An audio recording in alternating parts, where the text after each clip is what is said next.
Et l'illustre youtubeur dont je dois vous parler désormais, vous l'aurez peut-être deviné, est un éminent vulgarisateur de sciences sociales. Par son travail acharné, l'artiste a su rester fidèle aux autrices féministes sur lesquelles il a pompé basé toute son œuvre. L'œuvre, justement, nominée par cette cérémonie qui nous rassemble tous et toutes aujourd'hui, est une vidéo parue le 6 mars 2023 et dans laquelle vous pourrez retrouver le Tipeee et le Ko-fi de l'artiste pour le soutenir. N'hésitez pas à faire un petit geste, nous savons tous que les temps sont durs pour les créateurs de contenu. Trêve de suspens, passons à la remise du prix. Pour le titre de Roi des féministes de la décennie 2020-2030, en compétition avec plein d'autres grands noms de la pensée pro-féministe, le dernier candidat en lice, Monsieur Grégoire Simpson.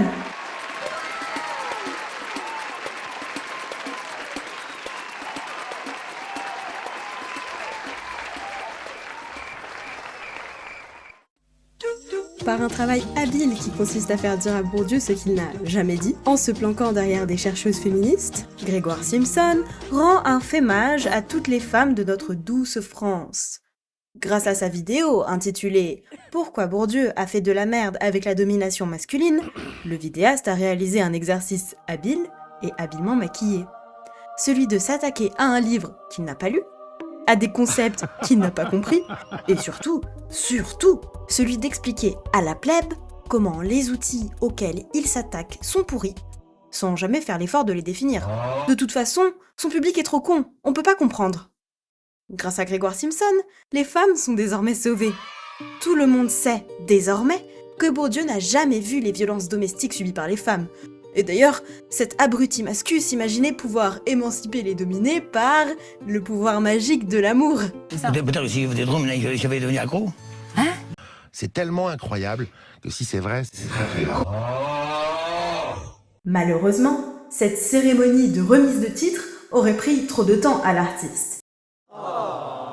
C'est qu'il lui faut du temps pour vulgariser à l'attention de la populace ces outils flous, obscurs et surtout dépassés qui ont fait connaître à tort ce sociologue qui est devenu l'auteur le plus cité au monde. Messieurs, mais surtout, mesdames, veuillez donc faire retentir un tonnerre d'applaudissements pour notre roi des féministes. Congratulations! Congratulations.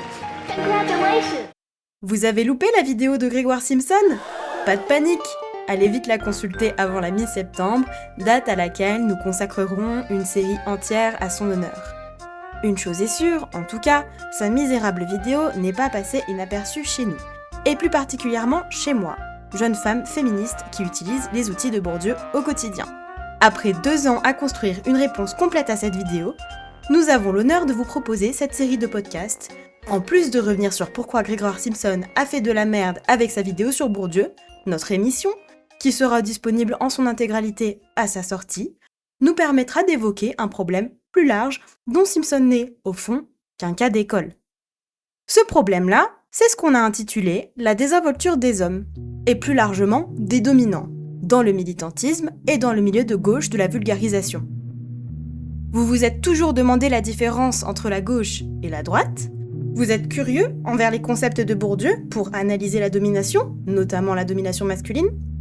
Vous avez été convaincu, grâce à Grégoire Simpson, qu'il ne faut surtout pas lire Bourdieu et que celui-ci est un idéaliste romantique ?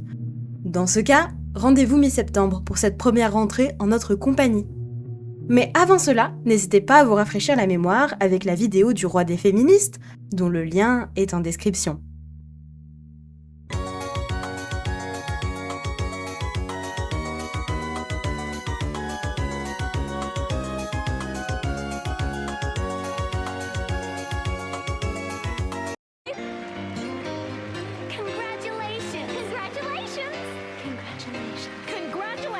Congratulations! Congratulations.